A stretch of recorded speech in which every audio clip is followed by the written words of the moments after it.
Hi everyone, it is Wednesday the 10th of February and it's time for the next part of our story, which was... we've almost finished it now. Let's find out what happens next in the story. So chapter 40 is called The Painting. Well, it looks like whoever thought I could win Witch Wars was right, Tiga said, waving the anonymous letter in the air. It slipped out of her fingers and fell to the floor. Peggy picked it up. And this must be the answer to the final clue, Tiga said, prodding the wall with her finger. This letter smells funny, said Peggy, sniffing it. We just need to figure out what we have to do with the map, Tiga mumbled. It smells very faintly of rotten socks, said Peggy. Without looking away from the map, Tiga grabbed the letter out of Peggy's hand and smelled it. It's cheese, she said. Maybe we need to touch the right bit of the painting or something. Cheese?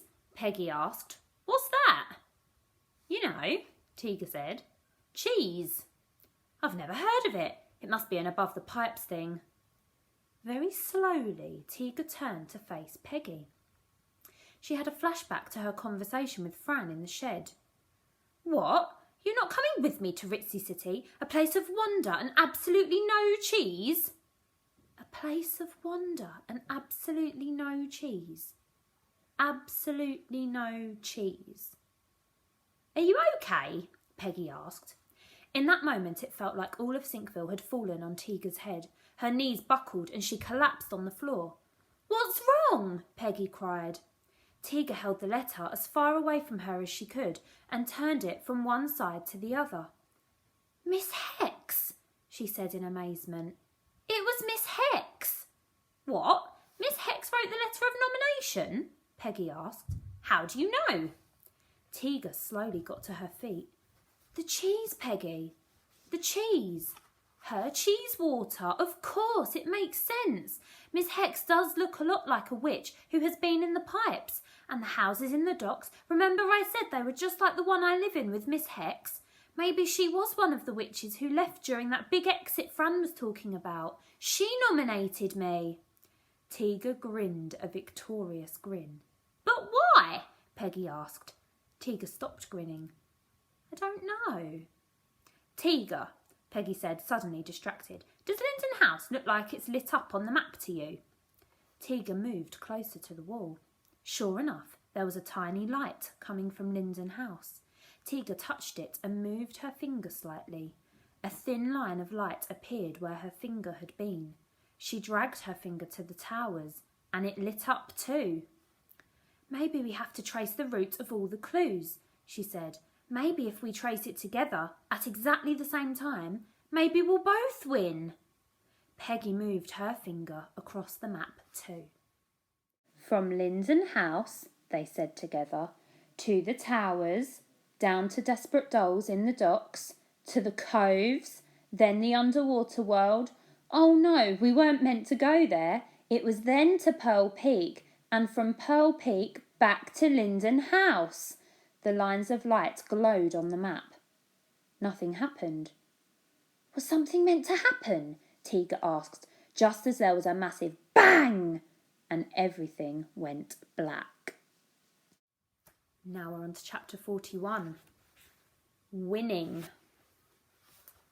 Congratulations, Julie Jumbo Wings said flatly. You've both got to the end now, at the same time, but only one can win, so now you need to fight until one of your shriveled heads is crushed.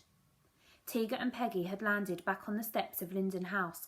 The huge crowd roared and cheered and whooped, and one person said, "Rockets!" which made no sense, so everyone ignored it. Where's Fran? Tiga asked. Isn't this her job? Hurt her wing on the roller coaster, Julie Jumbo Wings said. She's walking back from Pearl Peak. She's almost back, but it's taking a while, what with her little legs and everything. Tiga suddenly felt awful. Poor Fran, she thought. I didn't notice her hurt wing. She seemed fine after the roller coaster. OK, let's do this, Peggy said, ripping the shrivelled head off the rim of her hat and holding it high in the air. You are one shrivelled head away from living in Ritzy City forever as the ruler of Sinkville. The crowd cheered. Oh, before I forget, Peggy said, rummaging in her pocket. She handed Teaga her notebook. Just some ideas, she said with a smile, and some people you should help. Teaga stared down at the tattered notebook in her hands. She wiped away a bit of hair gunk that was stuck to the corner and smiled. Peggy raised her shriveled head in the air and squeezed her eyes shut. 1, 2... Wait! Teaga cried, grabbing Peggy's arm. Don't smash that yet. What? But I have to. Teaga smiled. Peggy, you are the kindest person in all of Sinkville. She took off her hat. And that's why you should win Witch Wars. The crowd gasped. But that makes no sense. You'd have to go back above the pipes and live with the horrible Miss Hex. But Peggy, Sinkville needs you. I have no idea how to run this city. I can't even do any spells. Anyway, I have unfinished business with Miss Hex. I want to know why she nominated me.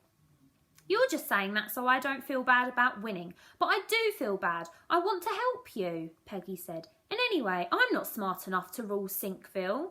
You are, Teaga said. You solved most of the clues. I didn't.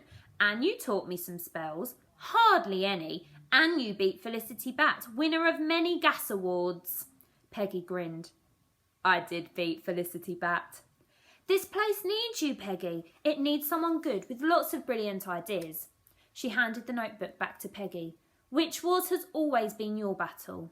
For a while, it looked like I was going to be Felicity Bat's battle, a witch yelled from the crowd. But the old witch said the elegant witch would win. That can't be me, Peggy mumbled. Teaga rolled her eyes. Oh, what has being elegant got to do with being good at ruling Sinkville? That witch was talking nonsense. Go, Peggy! You can do it! Shouted someone from the crowd. It was Lily Cranberry from the Coves. She'd obviously left the Coves for the first time in thousands of years to watch the end of Witch Wars, and she'd brought hundreds of her fellow party witches with her. Peggy, Peggy, Peggy, they all chanted. Patty Pigeon and Lizzie Beast joined in. Peggy, Peggy, Peggy, Peggy, Peggy, shouted the bald witch from the tower in her big wig. Peggy, Peggy, shouted the little witch from Pearl Peak Bookshop, waving a tattered doll in the air. Peggy stared at the crowd in amazement. See, said Teaga, they want you to win. Peggy, Peggy, Peggy, shouted Mrs. Clutterbuck, clapping her hands. Peggy, Peggy, Peggy. The shouts got louder and witches started stomping their feet. Peggy spun round, taking it all in. The witch with the ladder waved and shouted, Peggy! And Peggy's mum chanted too and wiped away the streams of tears rolling down her face. She was standing next to Mrs. Brew and Fluffanora, who were smiling sad smiles. A bunch of Brew's witches stood next to her, leaping up and down, squealing, Peggy! Peggy! Peggy! Teaga took a deep breath and dropped her shriveled head to the ground. Crunch! She could feel cold smoke swirling around her feet almost instantly. Peggy! Well done! You are top witch of Ritzy City and all that lies beyond, Julie Jumbo Wings said flatly. Oh, that's not how it's done, Fran scoffed, pushing Julie Jumbo Wings out of the way and shooting glittery dust everywhere, mostly in Peggy's mouth again. I thought your wing was broken, Julie Jumbo Wings said suspiciously. Well, I did too, Julie Jumbo Wings, but then it started working again, so there. She turned to Teaga and winked. Teaga smiled, but then she stared down at her feet and realised that this was it. She would never see Fran again. Can't she stay in Linden House with me? Peggy asked. I'll look after her. Fran shook her head. Oh no, you're just children. You can't look after each other. But, Peggy said, you're letting me rule all of Ritzy City and beyond. Fran spluttered. That's completely different. It is one thing to trust someone to make laws. It is quite another to trust them to brush their teeth and go to bed on time. Teaga nodded as the smoke moved further up her legs. That does make sense. Does it? Peggy wailed. And Miss Hex is Teaga's guardian, Fran said. We can't just steal her away now, can we? Teaga knew Fran was right, although she wished she wasn't. Fran turned to Teaga. Teaga, I'm so sorry. There is nothing I can do. Teaga nodded. She glanced around at the place in all its black, grey and white glory. She wished she didn't have to leave. The smoke was now all the way up to her neck. "I'll find a way of getting you back," Peggy cried as Tiga's vision began to blur. And then, with an annoying little pop, she was gone.